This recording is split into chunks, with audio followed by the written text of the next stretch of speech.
ಅಣ್ಣ ಇಲ್ಲೇ ಬಂದ್ಬಿಟ್ಟಿದ್ದಾರೆ. ಅಲ್ಲ ಹೆಲ್ಮೆಟ್ ಶೂ ಎಲ್ಲ ಅಲ್ಲೇ ಇಟ್ಬಿಟ್ಟು ಹೋಗೋಣ.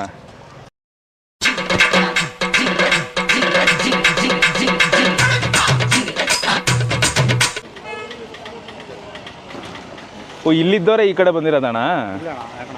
ಇಲ್ಲ ಇಲ್ಲಿ ಅವತ್ತೊಂದು ಅಕ್ಕ ಕೂತಿದ್ರು, ಅದಕ್ಕೆ ಕೇಳಿದೆ. ಇದು ವಿಡಿಯೋ ಇಲ್ಲಿ ಪ್ರದೋಷ ಆ ಥರದ್ದೆಲ್ಲ ಮಾಡಲ್ಲ ಅಲ್ವಾ? ಪ್ರದೋಷ ಅಂತ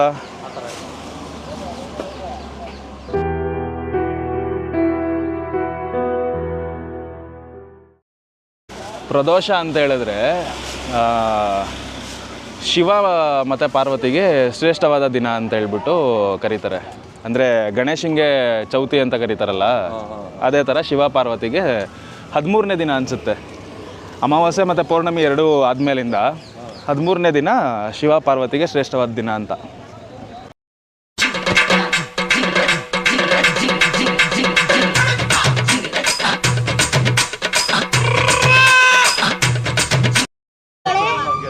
ಹಾಂ ಹಾಂ ತಗೊಬಿಟ್ಟಿದ್ದೀನವ. ಎಷ್ಟು? ಮೊಳನೇ 50? ಸರಿ ಸರಿ ಆಯಿತು, ತಗೊಬಿಟ್ಟಿದ್ದೀನವ. ಯೂಟ್ಯೂಬಲ್ಲಿ ಆಯಿತು, ಮಾಮೂಲಿ ಹೊಡಿತೀವಿ, ಬರ್ತೀವಿ.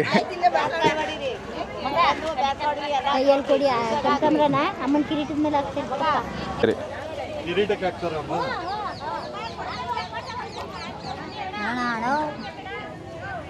₹5 ಆಯ್ತಾ?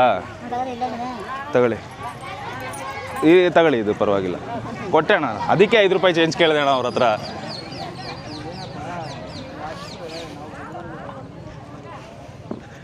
ಅಂತೂ ಇಂತೂ ಒಳ್ಳೆ ಕ್ಯಾಮ್ರಾಮ್ಯಾನ್ ಆಗ್ಬಿಟ್ರಿ. ಆ್ಯಕ್ಚುಲಿ ನನಗೂ ಗೊತ್ತಿಲ್ಲ ಪ್ರದೋಷದ ಸ್ಪೆಷಾಲಿಟಿಗಳೇನಂತ. ಜನ್ರಲ್ಲಾಗೆ ಈ ಶಿವನ ದೇವಸ್ಥಾನಕ್ಕೆ ಪ್ರದೋಷದ ದಿನ ಹೋಗಬೇಕು ಅಂತ ಹೇಳ್ಬಿಟ್ಟು ಯಾವುದೋ ಒಂದು ರೀಲಲ್ಲಿ ನೋಡಿದ್ದು. ತಿರುವಣ್ಣಾಮಲೈ ಇದೆಯಲ್ಲ ತಮಿಳ್ನಾಡಲ್ಲಿ, ಅಲ್ಲಿ ಯಾವುದೋ ಒಂದು ರೀಲಲ್ಲಿ ಹೇಳ್ತಾರೆ,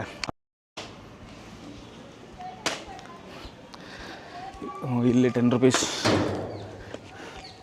ಯಾವುದೇ ದೇವಸ್ಥಾನಕ್ಕೆ ಹೋದರೂ ಚೇಂಜ್ ಎತ್ಕೊಂಡು ಹೋಗಿ.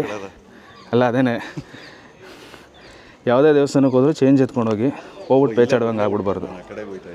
ಇಷ್ಟೇ ಜನ ಇಲ್ವಲ್ಲ ಬ್ರೋ?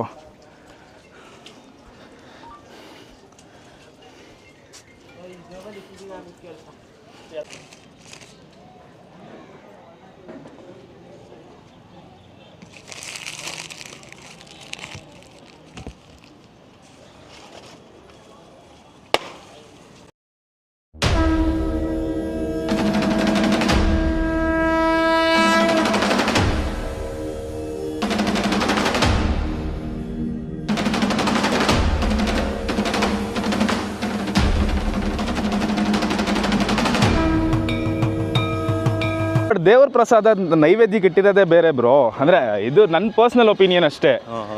ದೇವ್ರ ಪ್ರಸಾದ ಅಂದರೆ ನೈವೇದ್ಯಕ್ಕೆ ಇಟ್ಟಿರೋದೇ ಬೇರೆ, ಸುಮ್ಮನೆ ಹೊರಗಡೆ ಮಾಡ್ತಾರಲ್ಲ ಅದೇ ಬೇರೆ. ನಮ್ಮಮ್ಮ ಹೇಳ್ತು ಅಂತ ಹೇಳಿದ್ರೆ, ದೇವಸ್ಥಾನದ ಹತ್ರ ಇರುವಂಥ ಜಾಗದಿಂದ ಏನೇ ತಂದರೂ ಅದು ಪ್ರಸಾದ ಅಂತಲೇ ಕರೀತಾರೆ. ಅದು ಒಪ್ಕೋತೀನಿ, ಬಟ್ ಅದೇನೋ ಈ ಥರ ಹೊರಗಡೆ ಬೈ ಮಾಡೋದಕ್ಕೆ ಮನ್ಸು ಬರಲ್ಲ. ಎಲ್ಲ ಫ್ರೀಯಾಗಿ ಕೊಟ್ಟರು ಸರ್ ಯಾರೋ ಲಾಡುನ ಇದೇ ದೇವಸ್ಥಾನದಲ್ಲಿ. ಹೌದು, ಹೋದ್ಸಲ ಬಂದಾಗ. ಹೌದು, ಈ ಸಲ ಕೊಡ್ಲೇ ಹೋದ್ಸಲ ಅಮಾವಾಸ್ಯೆ ದಿನ ಸ್ಪೆಷಲ್ ಡೇ ಅಂತ ಬಂದಿದ್ವಿ. ಈ ಸಲ ಸ್ಪೆಷಲ್ ಒಕೇಶನ್ ಟೈಮಲ್ಲಿ ಕೊಡ್ತಾರೆ, ಎಲ್ಲ ಟೈಮಲ್ಲೂ ಕೊಡಲ್ಲ. ಒಕೇಶನ್ ಇಲ್ಲ ಅಂದರೆ ಎಲ್ಲರೂ ವೆಕೇಶನ್ಗೆ ಹೋಗಿರ್ತಾರೆ.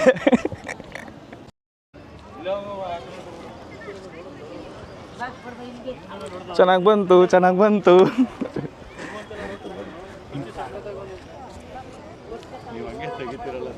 ಹಾಂ ಇಲ್ಲ ಬ್ರೋ, ಫೋಟೋಗ್ರಫಿಯಲ್ಲಿ ಆ್ಯಕ್ಚುಲಿ ಇನ್ನೂ ಕಲಿಯೋದು ತುಂಬ ಐತೆ. ನಾನು ಇವಾಗ ಕಲ್ತಿರೋದಲ್ಲ, ಅದು ಒಂದು 10% 20% ಅಷ್ಟೇ. ಇನ್ನೊಂದೇನೆಂದರೆ ಬ್ರೋ, ಯಾವುದಾದ್ರು ಒಂದು ಕೋರ್ಸ್ ಅಂತ ಹೋಗಿ 3 ತಿಂಗಳಲ್ಲಿ ಸ್ಟ್ರಕ್ಚರ್ಡ್ ಕೋರ್ಸು ಒಂದು ಬಿಲ್ಡ್ ಮಾಡಿ ಇಟ್ಟಿರ್ತಾರೆ. ಆ ಥರ ಜಾಗದಲ್ಲಿ ಕಲಿತಾಗ ಅದು ವ್ಯಾಲ್ಯೂನೇ ಬೇರೆ. ನಮ್ಗೆ ಆ ಥರ ಇಂಟ್ರೆಸ್ಟು ಬರಲ್ಲ. ಕಲಿಬೇಕಂತ ಹೇಳಿದಾಗ ನಾವೇ ಕಲಿಯೋದಲ್ವಾ. ಸಣ್ಣ ಪುಟ್ಟ ಡೆವಲಪ್ ಮಾಡ್ಕೊಂಡು ಹೋಗ್ತಾ ಇರಬೇಕಷ್ಟೇ. ಅವ್ರು ಅವಾಗಲೇ ಹೇಳಿದರು ನಡೀರಿ ಹೋಗೋಣ. ಹೊಡಿಬೇಕು ಆ ಕಡೆಯಿಂದ ಬಂದು. ಹಾಂ ಬರ್ತೀನಣ್ಣ. ಅವ್ರು ಆಗಲೇ ಕರೆದು ಬಿಟ್ಟಿದ್ರಲ್ಲ. ಎಷ್ಟು 2 10 ರೂಪಾಯಿ ಒಂದಾ? ತಗೊಳ್ಳಿ. ಹ್ಞೂ ಟಿ ವಿಗೆ ಹಾಕ್ತೀನಿ. ಅಕ್ಕ 2 ಕೊಟ್ಬಿಟ್ಟವ್ರೆ, ಇನ್ನು 3 ಕೊಡಿ. ಈ ಕಡೆಯಿಂದ ಹೋಗ್ಬೇಕಾರೆ ಎಲ್ಲ ಕಡೆ ಎಲ್ಲಿ ತಗೊಳ್ಳಿ ನಾನು. ಎಷ್ಟು 5 ಹೊಡಿಯೋದು? ತಗೊಳ್ಳಿ. ತಡೀರಿ ಬಂದೆ.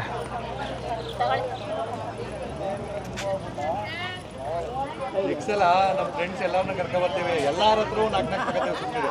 ಈಗ ಬಂದಿರೋರು ಇಬ್ಬರೇ. ಹಿಡ್ಕೊಳಕ್ಕೂ ಇಲ್ವೇ?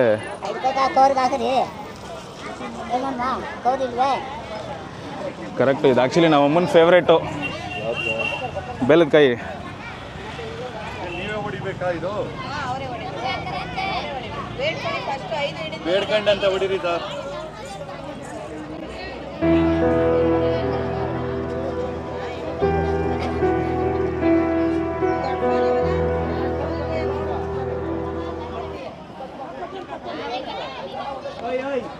ಬ್ರೋ ಆದಷ್ಟು ಬೇಗ 100K ರೀಚ್ ಆಗಬೇಕು. ನೋಡಿ ಈಗ ಓ ಹೊಡೆದೇ ಇಲ್ಲ. ಹಂಗಾರೆ ಆದಷ್ಟು ಬೇಗ 1 ಮಿಲಿಯನ್ ರೀಚ್ ಆಗಬೇಕು. ಒಂದು ವಾರ ಟೈಮ್ ಬೇಕು. 1 ವಾರ ಅಲ್ಲ ಬ್ರೋ, 1 ವರ್ಷನೇ ಬೇಕು.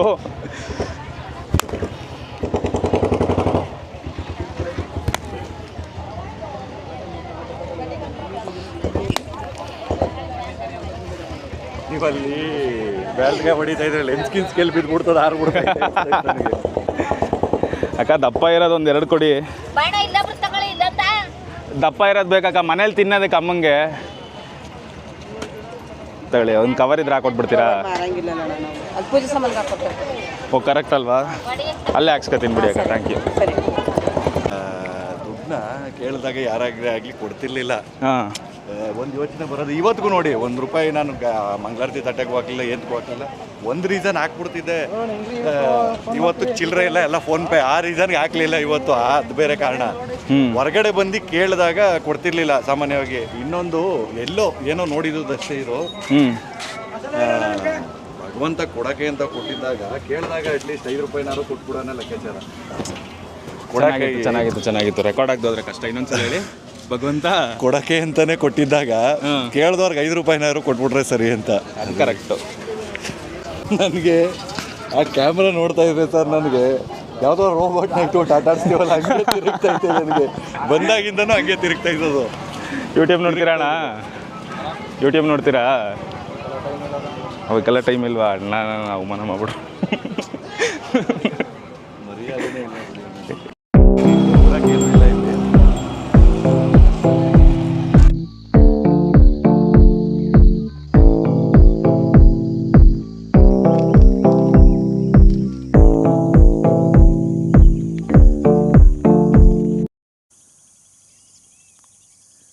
ಆದರೂ ಎಷ್ಟು ಸೈಲೆಂಟಾಗೈತೆ ಆ ಬರ್ಡ್ ಸೌಂಡು, ಗ್ರೀನ್ ವ್ಯೂ. ಇದೇ ಒಂಥರ ಟ್ರಾನ್ಸ್ ಇದ್ದಂಗೆ ಸರ್. ಟ್ರಾನ್ಸ್ ಥೆರಪಿ. ಸುಮ್ಮನೆ ಕುತ್ಕೊಂಡು ಅಬ್ಸರ್ವ್ ಮಾಡ್ತಾ ಇತ್ತು ಅಂತಂದರೆ ಒಂದಾದ್ಮೇಲೆ ಒಂದ್ರದ್ದು. ಈಗ ಹಿಂದೆಗಡೆ ಯಾವುದೋ ಹುಳ ಸೌಂಡ್ ಬರ್ತೈತೆ. ಈ ಅಲ್ಲೇ ಯಾವುದೋ ಒಂದು ಪಕ್ಷಿ ಆ ಮೂಲೆಯಲ್ಲಿ ಮುಂದೆಗಡೆ ಓಡಾಡ್ತಾರ. ಇವು ಆ ಬಿಳಿ ಇದು ನೋಡಿದ್ದೀರಾ? ಬಿಳಿದು ಚಿಟ್ಟೆ. ಬಿಳಿ ಚಿಟ್ಟೆಗಳು 1-2-3 ನೋಡಿದೆ ಇಲ್ಲಿ. ಅದು ಅವು ಕಮ್ಮಿ ಆಗ್ಬಿಟ್ಟಿದೆ ಈಗ. ಈ ಸೌಂಡು ಸಾಮಾನ್ಯವಾಗಿ ಈಗ ಒಂದು ಪಕ್ಷಿ ಬಡ್ಕತೈತಲ್ಲ, ಈ ಸೌಂಡು ನಾವು ಬೆಳಗ್ಗೆ ಎದ್ದು ಗಾಗಲ್ ಮಾಡ್ತೀವಿ ನೋಡಿ, ಗಂಟ್ಲಿಗೆ ನೀರು ಹಾಕಬಿಟ್ಟು ಅಂತ.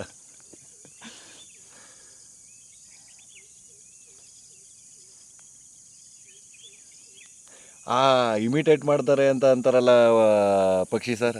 ಈಗ ನಾವು ಈ ಬಸ್ ಹಾರನ್ನು ಕಾಪಿ ಮಾಡ್ತದಲ್ಲ, ಅದು ಇಲ್ಲೆಲ್ಲ ಸಿಗಲ್ಲ ಅಲ್ವಾ? ಅದು ಯಾವ್ದು ನನಗೆ ಗೊತ್ತೇ ಇಲ್ಲ. ಅದು ಸರ್ ನಾವು ಇದಕ್ಕೆ ಹೋಗಿದ್ವಲ್ಲ, ಯಾವುದು ಪ್ಲಾನೆಟ್ ಅರ್ತ್ಗೆ ಹೋಗಿದ್ವಲ್ಲ, ಅಲ್ಲಿ ಹಾರಂತರ ಅದು ಕರೆಕ್ಟ್. ಅದು ಪ್ಯಾರೆಟ್ ಜಾತಿ. ಅದು ಪ್ಯಾರೆಟು. ಅದರಲ್ಲಿ ಅದೇನೋ ಹೇಳ್ತಾರೆ, ಮೆಣಸಿನ್ಕಾಯಿ ಜಾಸ್ತಿ ತಿನ್ಸಿದಷ್ಟು ಮಾತಾಡ್ತದೆ ಅಂತ ಹೇಳ್ತಾ ಇದ್ರು ಒಂದು ಟೈಮಲ್ಲಿ. ಅದು ಗ್ರೀನ್ ಪ್ಯಾರೆಟ್ ಅಲ್ವಾ ಸರ್? ಅದು ಗ್ರೀನ್ ಇಲ್ಲ ಆ್ಯಕ್ಚುಲಿ ಪ್ಯಾರೆಟ್ ಎಲ್ಲದಕ್ಕೂ ಮೆಣಸಿನ್ಕಾಯಿ ತಿನ್ಸೋದು. ಯಾವುದೋ ಒಂದು ಯೂಟ್ಯೂಬ್ ವಿಡಿಯೋಲಿ ನೋಡ್ತಾ ಇದ್ದೆ, ಯಾವುದೋ ಒಂದು ರೀಪರ್ ಅಂತನೋ ಯಾವುದೋ ಒಂದು ಮೆಣಸಿನ್ಕಾಯಿ ಇದಿದೆ ಆಯಿತಾ. ಇಡೀ ಪ್ರಪಂಚದಲ್ಲೇ ತುಂಬ ಖಾರ ಇರುವಂತಹ ಮೆಣಸಿನ್ಕಾಯಿ ಅದು ಆಯಿತಾ. ಅದನ್ನ ನೋಡೋಕ್ಕೆ ಡೇಂಜರಸ್ ಆಗಿರುತ್ತೆ. ಅದನ್ನು ಬರ್ಡ್ ಕೊಡ್ತಾನೆ, ಪ್ಯಾರೆಟಿಗೆ ಕೊಡ್ತಾನೆ. ಆ ಪ್ಯಾರೆಟ್ ಅದನ್ನ ಒಳ್ಳೆ ಸ್ನ್ಯಾಕ್ ತಿಂದಂಗೆ ತಿಂತಾ ಇರ್ತದೆ. ಅವನದು ಪ್ಯಾರೆಟು ತಿಂದು ಕೆಳಗಡೆ 1-2-3 ಪೀಸ್ಗಳು ಬಿದ್ದಿರ್ತಾವಲ್ಲ, ಅದನ್ನೆತ್ತು ಬಾಯಿಗೆ ಹಾಕೊಂಡು ಅಮ್ಮ ಅಂತ ಕಿರ್ಚ್ಬಿಡ್ತಾನೆ, ಖಾರ ಅಂತ ಕಿರ್ಚ್ಬಿಡ್ತಾನೆ, ತಡಿಯೋಕ್ಕಾಗಲ್ಲ ಅಂತ ಹೇಳ್ಬಿಟ್ಟು. ಯೂಟ್ಯೂಬಲ್ಲಿ ಅಂತ ಹುಚ್ಚಿನ ಮಕ್ಕಳವ್ರೆ ಇದ್ರೆ ದೇವರಣೆಗೂ ನೋಡ್ತಾ ಇರ್ತೀನಿ. ಏನಂತ ಹೇಳಿ ಪ್ಲೇಟ್ ಇಷ್ಟಗಳ ಪ್ಲೇಟ್ ತಗೋಬಿಟ್ಟು ಅವಳು ಸರ್ ಈ ಮೆಣಸಿನ್ಕಾಯಿನೇ ತಿಂತಾಳೆ. ಅದುವೇ ಚೈನೀಸ್ ತರ ಇರ್ತಾಳೆ. ಈ ರೌಂಡಕ್ಕೆ ಒಂದು ದಪ್ಪ ಮೆಣಸಿನ್ಕಾಯಿ, ಅದೇ ಖಾರವಾದ ಮೆಣಸಿನ್ಕಾಯಿ ರೌಂಡಕ್ಕೆ ಬರ್ತದೆ. ಅದೇ ಅದನ್ನೇ ನಾನು ಹೇಳಿದ್ದು, ಅದು ಯಾವ್ದೋ ರೀಪರ್ ಅಂತ ಬರುತ್ತೆ, ಅದು ಅದೇ ಇರ್ಬೇಕು. ನನ್ಗೆ ನೀವು ಬಂದಾಗ ಅದೇ ನೆನಪದು. ಅದನ್ನ ತಗೋಬಿಟ್ಟು ನನ್ನ ಮಗ ತಿಂತಾನೆ, ಚಾಲೆಂಜ್ ತಗೋಬಿಟ್ಟು ಅಂತ ಅಂದ್ಬಿಟ್ಟು ಅವ್ನು ಯಾರೋ ಇನ್ನೊಬ್ಬ ವೀಡಿಯೋ ಮಾಡಿ ಹಾಕಿರ್ತಾನೆ, ಅದನ್ನ ಇವ್ನು ಚಾಲೆಂಜು ಅಂತ ತಿನ್ಕೋತಾನೆ. ಮೂಕಲ್ಲಿ ಕಣ್ಣಲ್ಲಿ ಎಲ್ಲ ನೀರು ಬರ್ತಾ ಇರ್ತದೆ. ಅವ್ರ ರುಚಿ ಬಾಯಿಗೆ ಹಾಕೋಬಿಟ್ಟು ಹಿಂಗೆ ಹಿಡ್ಕೊಂಡು ನೀರನ್ನೇ ಕುಡಿದೆ 1/4 ಗಂಟೆ ಕೂತ್ಕೋತಾರೆ ಸರ್. ಅದೇ ಚಾಲೆಂಜ್ ಮಾಡಾರ ಅಥವಾ ಅಲ್ಲ? ಸರಿ ಸರ್, ಈಗ ನಮ್ಮ ಬಾಡಿಲಿ ಲಿವರು ಕಿಡ್ನಿ ಅಂತ ಎಲ್ಲ ಪದಾರ್ಥಗಳು ಇದ್ದೇ ಇರ್ತವೆ. ಹಿಂಗೆ ಒಯ್ತಿದ್ದಂಗೆ ಈಗ ಗ್ಯಾಸ್ಟ್ರಿಕ್ ಆಗೋಗೈತೆ ಅಂತ ತಿಳ್ಕೊಳ್ಳೋದ. ಗ್ಯಾಸ್ಟ್ರಿಕ್ ಆಗಿದ್ದಾಗ, ಬರೀ ಗ್ಯಾಸ್ಟ್ರಿಕ್ ಆಗಿದ್ದಾಗ ಆ್ಯಸಿಡ್ ಬರ್ತಾ ಇರೋದಕ್ಕೆ ಇಲ್ಲೆಲ್ಲ ಉರಿ ಎದೆ ಉರಿ ಅಂತಾರಲ್ಲ. ನನ್ನ ಮಕ್ಳಿಗೆ ಗ್ಯಾಸ್ಟ್ರಿಕ್ ಆಗಲ್ವಾ? ಅಥವಾ ಅದನ್ನ ಯಾರು ಅಪ್ಲೋಡ್ ಮಾಡಲ್ಲ ಅನ್ಕೋತೀನಲ್ವಾ? ಅಲ್ಲ ಅಪ್ಲೋಡ್ ಮಾಡೋದೇನಂದ್ರೆ ಚಾಲೆಂಜ್ದು ಮಾತ್ರ. ಆಫ್ಟರ್ ಎಫೆಕ್ಟ್ಸ್ ಅಂತ ಒಂದಿರುತ್ತಲ್ಲ, ಇದು ಮಾಡಲ್ಲ. ವರ್ಲ್ಡ್ದು ಮೋಸ್ಟ್ ಚಿಪ್ ಅದೇನೋ ಸ್ಪೈಸಿ ಚಿಪ್ಸ್ ಅಂತ ಅಂದ್ಬಿಟ್ಟು, ಅದು ದ ಲಾಸ್ಟ್ ಚಿಪ್ ಅಂತ. ಅದು ಅದನ್ನ ಯಾವುದೋ ಒಂದೇ ಒಂದು ಚಿಪ್ಸು, ಅಂದರೆ ಒಂದು ಬಾಕ್ಸ್ ಒಳಗಡೆ ಒಂದೇ ಒಂದು ಚಿಪ್ ಇರುತ್ತೆ. ಅದು ಎಷ್ಟು 250 ರೂಪಾಯಿ ಏನೋ ಹೇಳ್ತಾರೆ. ಅಯ್ಯೋ, ಅದ್ರದ್ದು ಒಂದು ಟ್ರೆಂಡೇ ಓಡಿತ್ತು ಬ್ರೋ ಯೂಟ್ಯೂಬಲ್ಲಿ. ಮಾಮೂಲಿ ಕಂಟೆಂಟ್ ಅದು, ಅದೊಂದು ಒಂದು ಟೈಮಲ್ಲಿ ವೈರಲ್ ಟ್ರೆಂಡ್ ಅದು. ಈ ಕೀಕಿ ಚಾಲೆಂಜ್ ಅದು ಇದು ಒಂದೆಲ್ಲ ಓಡ್ತಲ್ಲ, ಆ ಥರದ ಲಾಸ್ಟ್ ಚಿಪ್ ಚಾಲೆಂಜ್ ಅಂತ ಓಡಿತ್ತು. ಎಲ್ಲರೂ ಯೂಟ್ಯೂಬಲ್ಲಿ ಮಾಡು 10 ನಿಮಿಷ ನೀರು ಕುಡ್ದೆ ಕೂತ್ಕೋ ಅಂತ ಹೇಳ್ಬಿಟ್ಟು, ಅದು ಆಮೇಲೆ ನೂಡಲ್ಸ್ ಎಲ್ಲ ಬೇರೆ ಬಂತು. ಅದು ಅದೇ ಥರದ್ದು ಕೊರಿಯನ್ ನೂಡಲ್ಸ್. ಅವಳು ಯಾರೋ ರಷ್ಯನ್ ಸರ್ ಬಂದ, ಇವನು ಕ್ಯಾಮ್ರಾ ಹಿಡ್ಕೊಂಡು ಈ ಚಿಪ್ಸ್ ತಿನ್ನು, ನಿನಗೆ ಎಷ್ಟು 5 ನಿಮಿಷನೋ 10 ನಿಮಿಷನೋ ನೀರು ಕೊಡಲ್ಲ, ಹಂಗೆ ಕೂತ್ಕೋ ಅಂತ. ಸರಿ ಆಯಿತು ತಿಂತೀನಿ ಅಂತ ಅಂದ್ಬಿಟ್ಟು ಇಸ್ಕೊಬಿಟ್ಲು. ತಿನ್ಬೇಕಾದ್ರೆ ಏನಿಲ್ಲ, ಒಂದು ಪೂರ್ತಿ ಚಿಪ್ಸ್ ತಿನ್ಬಿಟ್ಲು. ಹಿಂಗೆ ಬಾಬಾ ಅಂತ ಇದು ಬಾಯಿ ಬಿಟ್ಕೊಂಡು ಇದು ಮಾಡ್ತಾವಳೆ, ಕಿರ್ಚ್ಕೊಳಕ್ಕೆ ಸ್ಟಾರ್ಟ್ ಮಾಡಿದ್ಲು. ಅಯ್ಯಪ್ಪ ಅಂತ ಅಂದ್ಬಿಟ್ಟು ಏನೋ $40 ಇಲ್ಲ $100 ಅವನು ಇದು ಮಾಡ್ದ. ಏನು ಈ ಥರ ವಿಚಿತ್ರವಾಗಿ ಇದನ್ನ ಸೋಷಲ್ ಎಕ್ಸ್ಪೆರಿಮೆಂಟ್ ಅಂತಲೂ ಕರಿಬೋದು. ಯಾಕಂದರೆ ದುಡ್ಡಿಗೆ ಖಾರನೂ ತಿನ್ನುವಂತಾರೆ, ಇನ್ನೊಂದೇನಾದ್ರು ತಿನ್ನುವಂದ್ರೆ ತಿಂದ್ಬಿಡ್ತಾರೆ, ಹೇಳೋಕ್ಕಾಗಲ್ಲ. ಇಲ್ಲ, ಇದು ಆ್ಯಕ್ಚುಲಿ ಆ ಥರ ಕರೆಯೋದಕ್ಕಿಂತ ನನ್ನ ಪರ್ಸ್ಪೆಕ್ಟಿವಲ್ಲಿ ಹೆಂಗೆ ಅಂತ ಹೇಳಿದ್ರೆ, ನಾವು ಡೇ ಟು ಡೇ ಲೈಫಲ್ಲಿ ಎಲ್ಲ ಒಂದು ಕಡೆ ಹೋಗ್ತಾ ಇರ್ತೀವಿ, ಅಲ್ಲೊಂದು ಚಾಲೆಂಜ್ ಸಿಗುತ್ತೆ, ನನ್ನ ಕೈಲಾಗುತ್ತೆ ಅಂತ ನನ್ನನ್ನು ನಾನೇ ಪುಷ್ ಮಾಡೋದು. ಆ ರೀತಿ ಜೊತೆಲಿ ಅಲ್ಲೊಂದು ರಿವಾರ್ಡು ಇರುತ್ತೆ ಆ ಜಾಗದಲ್ಲಿ. ನನ್ನ ಕೈಲಾಗುತ್ತಾ ಇದು, ನಾನು ಮಾಡೋಕ್ಕೆ ಸಾಧ್ಯನಾ? ಇದುವರೆಗೂ ನಾನು ಟ್ರೈ ಮಾಡಿರಲ್ಲ. ಬಟ್ ಅದು ಯಾವುದೋ ಒಂದು ಸಣ್ಣ ಮೂಮೆಂಟಲ್ಲಿ ಆ ಥರ ಒಂದು ನನ್ನ ಬಾಡಿ ಕೆಪಾಸಿಟಿ ಏನು, ಅಥವಾ ನನ್ನ ಖಾರ ತಡೆಯುವಂಥ ಕೆಪಾಸಿಟಿ ಏನು. ಈಗ ಇದೇ ಥರ ಯಾವುದೋ ನಾನು ಯೂಟ್ಯೂಬಲ್ಲೇ ನೋಡಿದ್ದು, ನೀನು 1 ನಿಮಿಷನೋ 100 ಸೆಕೆಂಡ್ಸೋ ಏನೋ ಹೇಳ್ತಾರೆ, 60 ಸೆಕೆಂಡ್ಸೋ 100 ಸೆಕೆಂಡ್ಸೋ ಹ್ಯಾಂಗ್ ಮಾಡಬೇಕು ಇದು ಪುಲ್ಲಪ್ ಇದರಲ್ಲಿ, ಆಯಿತಾ? ಅದೆಲ್ಲ ನಾವು ಯಾವತ್ತೂ ಮಾಡೇ ಇರಲ್ಲ. ಅದು ಆ ಥರ ಯಾವ್ದಾದ್ರು ಒಂದು ಜಾಗಕ್ಕೆ ಹೋದಾಗಲೇ ತಾನೇ ನಾವು ಮಾಡೋದು. ಅದನ್ನು ಹ್ಯಾಂಗ್ ಮಾಡಿ ನಮಗೂ ನಮ್ಮ ಬಾಡಿ ಎಷ್ಟು ಪುಷ್ ಆಗುತ್ತೆ ಅಂತ ಚೆಕ್ ಮಾಡೋದೇ ಆವಾಗ. ನಾವು ಡೇ ಟು ಡೇ ಲೈಫಲ್ಲಿ ನಮ್ಮ ಬಾಡಿ ಮ್ಯಾಕ್ಸಿಮಮ್ ಕೆಪಾಸಿಟಿ ನೋಡೋಕ್ಕೆ ಹೋಗಲ್ಲ. ಯಾವುದೋ ಒಂದು ಮೂಮೆಂಟಲ್ಲಿ ಟ್ರೈ ಮಾಡ್ತೀವಿ, ಆವಾಗಲೇ ನಮಗೂ ಅರ್ಥ ಆಗುತ್ತೆ. ಈ ಪಾಯಿಂಟಲ್ಲಿ ಯೋಚನೆ ಮಾಡಿದ್ರೆ ಸರಿ ಒಪ್ಕೊಳ್ಳೋಂಥ ವಿಚಾರನೇ ಅದು. ಲೆಕ್ಕಾಚಾರ ಬಂತು ಅಂದರೆ ನಮ್ಮ ಬಾಡಿ ನಾವು ಪುಷ್ ಮಾಡೋ ರೀತಿ ಅಂತ ಬಂದರೆ, ನಾನು ಅದನ್ನು ದುಡ್ಡಿಗೆ ಅನ್ನೋ ಮಾತು ತಪ್ಪಾಗ್ಬಿಡ್ತದೆ ಇಲ್ಲಿ, ಈ ಥರ ಪಾಯಿಂಟ್ ಆಫ್ ವ್ಯೂವಲ್ಲಿ ಯೋಚನೆ ಮಾಡಿದ್ರೆ. ನಾನೀಗ ಲಾಸ್ಟ್ ಹೇಳಿದಾಗ ಬಟ್ ಸ್ಟಿಲ್ ಅದು ಇನ್ನೊಂದು ನೀವು ಹೇಳೋ ಲೆಕ್ಕದಲ್ಲಿ ನೋಡ್ತು ಅಂತ ಹೇಳಿದ್ರೆ ಸ್ಪೋರ್ಟಿವ್ ಥಿಂಗ್ ಅಂತ ಒಂದು ತೊಗೊಬೋದು. ಹೆಂಗೆ ಅಂತ ಹೇಳಿದ್ರೆ ನನ್ನ ಕೈಲಿ ಆಗಲ್ಲ, ಬಟ್ ಸ್ಟಿಲ್ ನನ್ನ ಒಬ್ರು ಚಾಲೆಂಜ್ ಮಾಡ್ತಾ ಇದ್ದಾರೆ, ನೋಡೇ ಬಿಡೋಣ. ಹ್ಞೂ ಸರ್, ಆ ರೀತಿ ತಗೋಬೋದು. ಆ ರೀತಿ ತಗೊಂಡ್ರೆ ಈಗ ಅದು ಬೇರೆ, ಅದೇ ಬೇರೆ ರೀತಿ. ಚಾಲೆಂಜಿಗಾಗಿ ತಗೊಳ್ಳೋದು, ಸ್ಪೋರ್ಟಿವ್ ಆಗಿ ತಗೊಳ್ಳೋದೇ ಒಂದು ರೀತಿ. ಆದರೆ ಈಗ ನಿಮ್ಮ ಪಾಯಿಂಟ್ ಆಫ್ ವ್ಯೂ ನೋಡಿದ್ರೆ ಒಂದು ಒಳ್ಳೆ ಪಾಯಿಂಟ್ ಆಫ್ ವ್ಯೂ ಬರ್ತದೆ. ನಾನು ಫಸ್ಟು ಅವ್ನು ಸ್ಟಾರ್ಟಿಂಗ್ ಬೇರೆಯವ್ರನ್ನ ವಿಚಾರಿಸ್ಬೇಕಾದ್ರೆ $5 $10 ಏರಿಸ್ತಾನೆ, 10ರಿಂದ 15 ಏರಿಸ್ತಾನೆ, 15ರಿಂದ 20ಕ್ಕೆ ಏರಿಸ್ತಾನೆ, 20ರಿಂದ 25ಕ್ಕೆ ಏರಿಸ್ತಾನೆ. ಈಗ ಹಂಗೆ ಸಪೋರ್ಟಿವ್ ಆಗಿ ಚಾಲೆಂಜಿಂಗ್ ಆಗಿ ತಗೋಬೇಕಾ, ಸರಿ ರಿವಾರ್ಡ್ ಬರ್ತಲ್ವಾ, ರಿವಾರ್ಡು ಅಂದರೆ ವರ್ತು. ಇನ್ನೊಂದು ರೀತಿ ಯೋಚನೆ ಮಾಡೋದಾದರೆ ನಾನು ಪಡ್ತಾ ಇರೋ ಎಫರ್ಟ್ಗೆ ವರ್ತ್ ರಿವಾರ್ಡ್ ಬಂದರೆ ಮಾತ್ರ ಮಾಡ್ತೀನಿ ಅನ್ನೋ ರೀತಿನೇ ಕೌಂಟ್ ಆಯ್ತದೆ. ನೆಗೆಟಿವ್ ರೀತಿ ಯೋಚನೆ ಮಾಡಬೇಕಂದ್ರೆ ಅಮೌಂಟ್ ಪ್ಲಸ್ ಆಯ್ತಿದ್ದಂಗೆ okay I will do it ಅನ್ನೋ ರೀತಿಯೂ ಆಯ್ತದೆ. ಅದು ಪಾಸಿಟಿವ್ ನೆಗೆಟಿವ್ ಎರಡೂ ಉಂಟು. ಆದರೆ ಪಾಸಿಟಿವ್ ಜಾಸ್ತಿ ಅಟ್ರಾಕ್ಟಿವ್ ಆಯ್ತದೆ. ನೀವು ಹೇಳೋ ಪಾಯಿಂಟ್ ಸಖತ್ತು ಓಕೆ ಅನಿಸ್ತು ನನಗೆ. ಇನ್ಫ್ಯಾಕ್ಟ್ ಈ ಥರ ವಿಷಯ ಬಂತು ಅಂದರೆ ನನಗೆ ಯಾವಾಗಲೂ ಅನ್ಸೋದು ಏನಂತ ಹೇಳಿದ್ರೆ, ದುಡ್ಡುಗೋಸ್ಕರ ಏನಾರ ಮಾಡ್ಬಿಡ್ತೀನಿ ಅನ್ನೋದಕ್ಕಿಂತ ಆ ಏನಾರ ಮಾಡೋದಕ್ಕೆ ದುಡ್ಡನ್ನು ಎಕ್ಸ್ಪೆಕ್ಟ್ ಮಾಡ್ತಾ ಇದ್ದಾನೆ ಅಂತ ಹೇಳಿದ್ರೆ ಆ ದುಡ್ಡಿನ ಅವಶ್ಯಕತೆ ಅವ್ರಿಗಿದೆ ಅಂತ. ದುಡ್ಡಿರೋರು ಯಾರು ಅದನ್ನು ಮಾಡೋದಕ್ಕೆ ಹೋಗಲ್ಲ. ದುಡ್ಡಿಗೆ ನಿಜವಾಗ್ಲೂ ಬೆಲೆ ಕೊಡೋರು ಕಷ್ಟ ಆದರೂ ಪರವಾಗಿಲ್ಲ, ಒಂದು ಟ್ರೈ ಮಾಡೋಣ, ನನ್ನ ಕಷ್ಟಕ್ಕೆ ಹೆಲ್ಪ್ ಆಗುತ್ತೆ ಅಂತಲೂ ನೋಡ್ತಾರಲ್ವ. That's my perspective. ಪರವಾಗಿಲ್ಲ ಸರ್. ನೋಡಿ ನನ್ನಲ್ಲಿ ಎಷ್ಟು ನೆಗೆಟಿವಿಟಿ ಉಂಟು ಅಂತ. ನೆಗೆಟಿವಿಟಿ ಅಂತಲ್ಲ ಬ್ರೋ, ಅದೆಲ್ಲ ಅದು ಇಲ್ಲ, ಎಲ್ಲದರಲ್ಲೂ ಡಿಫ್ರೆಂಟ್ ಆ್ಯಂಗಲಲ್ಲಿ ಯೋಚನೆ ಮಾಡಿದಾಗ ನೋಡಿ, ಕೆಲವೊಂದು ಆ್ಯಂಗಲಲ್ಲಿ ನಾನು ಯೋಚನೆ ಮಾಡೇ ಇರಲ್ಲ.